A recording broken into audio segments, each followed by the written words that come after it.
మీరు మీ పిల్లల్ని నువ్వు పిరికోడివి, నీకు బాగా సిగ్గెక్కువ ఆర్ నువ్వు చాలా వీక్ అని లేబుల్ చేస్తున్నారా? దీనివల్ల మీ పిల్లలకి నష్టం జరుగుతుంది. మీరెంత తప్పు చేస్తున్నారో తెలుసా? Hi, this is doctor Shrimukhi, paediatrician from Vijayawada. మీకు సైకాలజీలో రెడ్ కార్ ఎఫెక్ట్ అని ఉంటది. దాని గురించి తెలుసా? ఒకవేళ మీరు రెడ్ కార్ కొనుక్కోవాలనుకున్నారనుకో, రోడ్ మీద వెళ్తుంటే మీకు అన్ని రెడ్ కార్సే ఎక్కువ కనిపిస్తూ ఉంటాయి.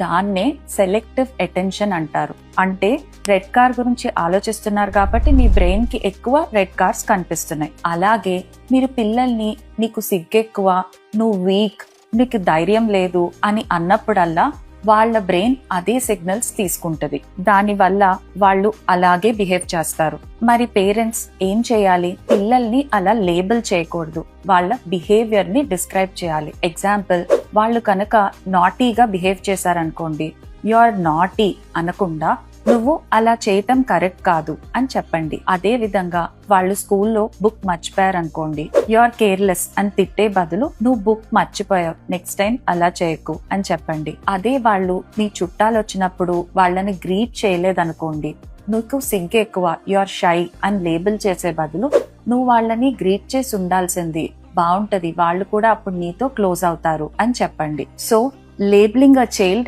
is like red car effect. Once you label them, you made them that. Share this to all parents. Follow Tiny to Teens Health for more child health tips.